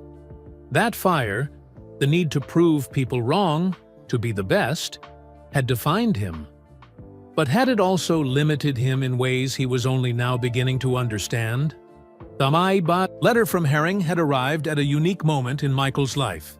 At 58, he had accomplished everything he had ever dreamed of in basketball. His competitive needs were now channeled into business, ownership of the Charlotte Hornets, and occasional high-stakes golf matches. For the first time, he had the space to reflect on his journey with some perspective. To consider that the stories we tell ourselves, while powerful motivators, might not always align perfectly with reality. Michael picked up the letter again, reading the shaky handwriting that revealed both Herring's physical struggle and his determination to communicate. "I never told you my thinking back then. Maybe I should have." Had Coach Herring tried to explain his decision back in 1978? Had teenage Michael been too hurt, too angry to listen? Or had Herring, perhaps already experiencing early symptoms of the mental illness that would later consume him, been unable to communicate effectively with a disappointed 15-year-old? These questions had no answers now, lost to time and the fog of Herring's illness. But the present moment offered a choice: to acknowledge the more complex truth, or to maintain the simpler narrative that had served him so well. Michael reached for his phone and called his assistant. "Cancel my meetings for tomorrow." And contact the Jordan Foundation. I need to speak with the executive director about something important." After hanging up, he sat at his desk and pulled out a notepad. For a man known for his decisive action on the basketball court, he found himself unusually hesitant as he picked up a pen. How does one respond to a letter that challenges not just a story, but an identity built over decades? "Dear Coach Herring," he began, then paused. The words didn't come easily. For the first time in years, Michael Jordan found himself in unfamiliar territory, not knowing exactly what his next move should be. 3 days after receiving Coach Herring's letter, Michael Jordan's private jet touched down at Wilmington International Airport. No media had been alerted. No fanfare awaited the NBA legend as he stepped onto the tarmac of his hometown. Michael had chosen to make this journey alone, without the entourage that typically surrounded him. Dressed in jeans, a simple button-down shirt, and sunglasses, he slipped into a waiting black SUV. "Good to have you home, Mr. Jordan," said the driver, a local man who had been arranged through discreet channels. "Where to first?" "Laney High. School," Michael replied. "I'd like to see it before we go to the care facility." The driver nodded, pulling away from the small airport toward Gordon Road. As they drove through Wilmington, Michael gazed out the window at the city that had changed so much since his youth, yet still held familiar landmarks. They passed Empey Park, where he had played countless pickup games, and the YMCA, where he had honed his skills after being placed on the JV team. Laney High School looked both familiar and different. The main building remained, but new additions had been constructed since his days as a student. A large sign at the entrance to the athletic complex read, "Michael Jordan Gymnasium," named in his honor years earlier. "Just drive past slowly," Michael instructed. He didn't want to stop and risk being recognized. As they continued toward the assisted living facility where Pop Herring resided, Michael thought about the letter he had written in response. After several attempts, he had settled on a simple, heartfelt message that acknowledged Herring's explanation without dwelling on the past. In his hotel room the night before, Michael had called his mother Dolores, now in her 80s. "Do you remember what you told me when I didn't make varsity?" he had asked her. "I told you to use it as motivation," she replied, "to work harder." "And you did, Michael. You certainly did." "Did Dad ever say anything about Coach Herring? About the decision?" There was a pause on the line. "Your father said once that Coach Herring might have done you a favor, that playing JV gave you confidence you might not have found sitting on the varsity bench." She chuckled softly. "But you were too stubborn to hear that back then."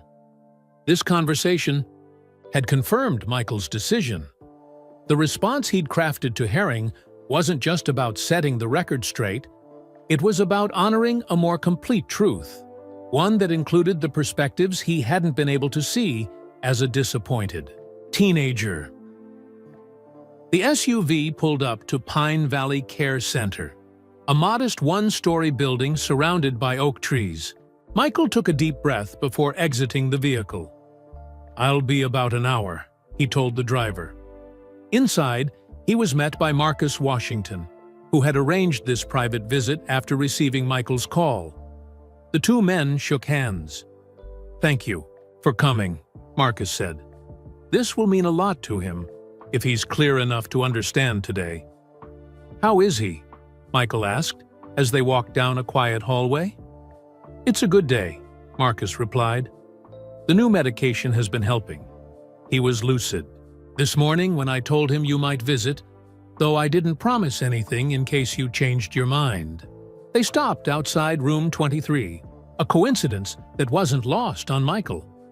"Before we go in," Marcus said quietly, "you should know that he might not recognize you immediately, and he might shift between clarity and confusion. The schizophrenia affects his ability to stay focused sometimes." Michael nodded. "I understand." Herring was sitting by the window when they entered. much as he had been when dictating the letter to Michael. At 74, he looked fragile, his once athletic frame diminished by age and illness, but his eyes brightened with recognition as Michael approached. "Michael Jordan," Herring said, his voice stronger than Marcus had expected. "You got tall, son." Michael smiled, taking the seat across from his former coach. "Hello, Coach Herring. It's been a long time." "You got my letter," Herring stated. "Not a question." "I did. Thank you for writing to me. It gave me a lot to think about." Marcus quietly excused himself, giving them privacy while remaining visible through the doorway in case Herring needed assistance. For 20 minutes, the two men talked. Their conversation was sometimes halting as Herring's thoughts occasionally wandered, but there were moments of remarkable clarity when the former coach spoke incisively about basketball, about coaching philosophy, about the importance of development in young players. Michael listened more than he spoke, giving Herring the space to share his perspective on that pivotal decision from 1978. He heard things he'd never considered: how Herring had watched him in JV games, how proud he'd been of Michael's development, how he'd known the varsity placement would come the following year. When there was a natural pause in the conversation, Michael reached into his pocket and pulled out a small box. "I brought you something, Coach."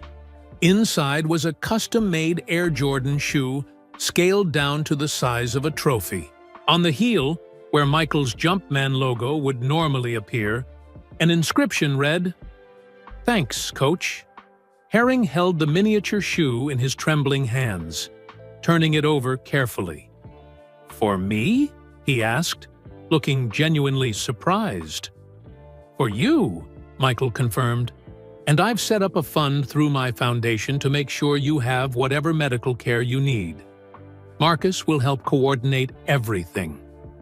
Herring nodded, his eyes filling with tears. "You didn't have to do that." "I know. I wanted to." As their visit concluded, Herring had a moment of perfect clarity. He looked directly at Michael and said, "That decision, putting you on JV, did it help you in the end?" Michael considered the question carefully. "Yes," he finally said. "Though I didn't see it that way at the time. It gave me something to prove. It made me work harder than I might have otherwise." Herring smiled. "That's all a coach ever wants, to help a player become their best, even if they don't understand the path at the time." When it was time to leave, Michael shook Herring's hand. The older man's grip was surprisingly firm. "I'm arranging something special," Michael told him. "If you're feeling up to it in a few weeks, I'd like you to be my guest." "Special?" Herring asked, his focus beginning to drift again. "We'll talk about it soon," Michael promised. Outside, as Michael and Marcus walked toward the exit, Marcus spoke quietly. "You know he might not remember this visit tomorrow." Michael nodded. "I know, but I'll remember it."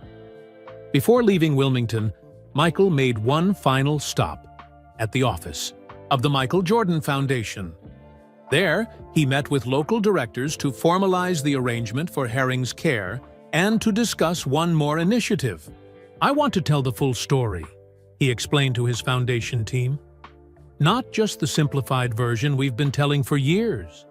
The real story about development, about coaching decisions, about how what feels like rejection can actually be the right path forward."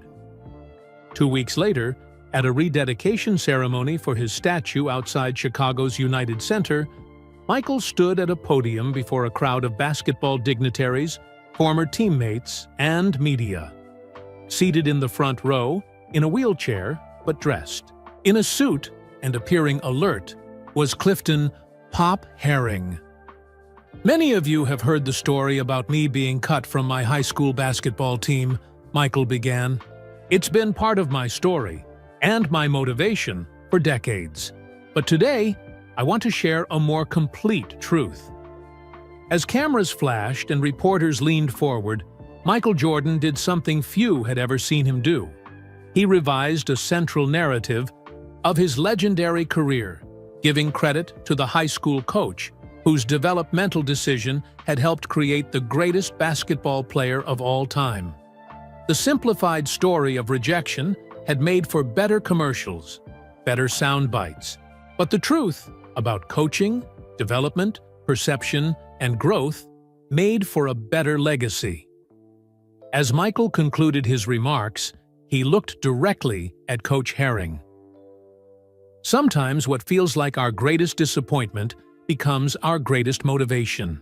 And sometimes the people we think are standing in our way are actually showing us the path forward. Coach Herring, in a moment of complete clarity, smiled and nodded his understanding. Two men finally at peace with a story that had defined them both in ways neither could have imagined on that October morning in Wilmington so many years ago. We hope you enjoyed this emotional journey, exploring how a single decision shaped two lives in dramatically different ways. Where are you listening from? Drop your location in the comments below. If you enjoyed this story, please take a moment to like this video and subscribe to our channel. We share inspiring stories like this one every week that highlight the power of understanding, forgiveness, and personal growth.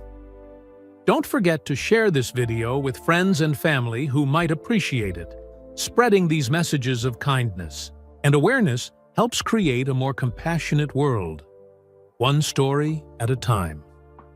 Until next time.